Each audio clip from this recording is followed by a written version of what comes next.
तो हम चल कैसे रहे हैं और हम जा कहां रहे हैं? एक मिनट को जरा रोक कर सोचिए तो सही। बाहर बनी हुई कोई भी टेक्नोलॉजी, बाहर बनी हुई कोई भी मशीन हमेशा हमारे जरूरत की होगी, यह बिल्कुल सच नहीं है। और अगर यही उदाहरण देखना हो तो वॉशिंग मशीन का भी आप देख सकते हैं। मुझे बराबर याद है कि मेरे घर में वॉशिंग मशीन आने के पहले कपड़े मुश्किल से 4 या 5 होते थे धुलने के लिए, और हम सब अपने अपने कपड़े धो लेते थे बचपन में। मैंने मेरा धो लिया, मेरे भाई ने मेरा धो लिया, फिर मेरी मां ने अपना धो लिया, मेरे पिताजी ने अपना धो लिया, या नहीं धोया तो कभी मैंने धो दिया। इस तरह का चलता था। अभी वॉशिंग मशीन आई तो ढेर का ढेर 10, 15, 20, 25 इकट्ठे धोए जा रहे हैं। क्या मतलब है? पानी की बर्बादी कर रहे हैं। मैंने देखा है कि कल धुला था बेडशीट, आज फिर पड़ा हुआ है वहां पे, क्योंकि वॉशिंग मशीन। क्या मुश्किल लगता? कल धोया आज भी धो लो, परसों भी धो लो, फिर रोज धो लो। पहले हाथ से रगड़ के धोना पड़ता था, तकलीफ होती थी, तो सप्ताह में एक बार धुलता था। अभी तो वॉशिंग मशीन है, इसलिए तकलीफ कुछ नहीं होने वाली है। पानी डालना, ये करना, वो करना, डाल दो, हो गया, बात खत्म हो गई। फिर एक नया संकट हमारे घर में है। संकट ये कि अभी फिर कभी कभी ऐसा भी हो जाए कि कोई दाग पड़ गया है तो वो छूटता नहीं है, तो वॉशिंग मशीन में धो, फिर दूसरी मेहनत करो उस पर, छूटती नहीं रहा, लगातार मेहनत में लगे हुए। तो 2 गुना हमने देखा परिश्रम होने लगा। फिर अभी तो आप जाइए कहीं, आप तलाशिए, काम करने वाली बाई चाहिए तो पूछती है वॉशिंग मशीन है घर में,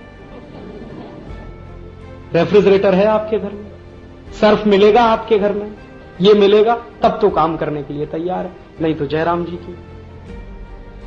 पहले हम धोते थे, मेहनत करते थे, थोड़ी एक्सरसाइज होती थी, बार बार जब हाथ लड़कते हैं तो ये एल्बो की एक्सरसाइज होती है। अभी मान लीजिए मुझे यहां गठिया हो जाए, रिमेटिक अर्थराइटिस हो जाए, तो डॉक्टर कहेगा भाई इसको बार बार चलाओ।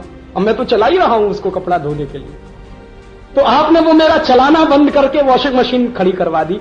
अब मुझे रूमेटिज्म होना है, तो फिर डॉक्टर कहेगा चलाओ इसको, चलाओ इसको, चलाओ इसको। बचपन में स्कूल चला जाता था पैदल पैदल, शरीर भी अच्छा रहता था, स्वास्थ्य भी अच्छा रहता था। अभी 9th में पढ़ने वाले हर विद्यार्थी के पास बाइक दिखाई देती है, या तो मोटरसाइकिल है या तो स्कूटर है, तो बाइक से चल रहे हैं और 40 साल की उम्र में हार्ट अटैक के शिकार हो रहे हैं। जब हार्ट अटैक आ जाएगा तो डॉक्टर साहब की पहली ही एडवाइस कि अभी पैदल चलिए, तो पहले ही पैदल चलते रहते, तो हार्ट अटैक क्यों आता आपको? तो ये संकट है, ये संकट हमारी सभ्यता के हो गए हैं। अब सिर्फ परिवार तक अब सीमित नहीं रहे हैं, ये संकट पूरी सभ्यता के संकट हो गए हैं। और भारतीय सभ्यता इस समय मानसिक दरिद्रता में फंस गई है।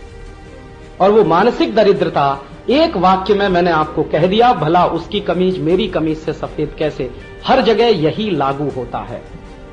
वो चाहे भारत अमेरिका की तुलना हो, भारत फ्रांस की तुलना हो, भारत ब्रिटेन की तुलना हो, आपके अपने पड़ोसी के बीच की तुलना हो, या पड़ोसी से आगे किसी की तुलना हो, मुश्किल हमारी ये हो गई है।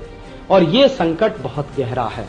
और मेरी मान्यता ये है कि हमको पूरे देश को इस संकट में से बाहर निकालना है। तो आप पूछेंगे क्या रास्ता है? स्वदेशीकरण करना है इस देश का।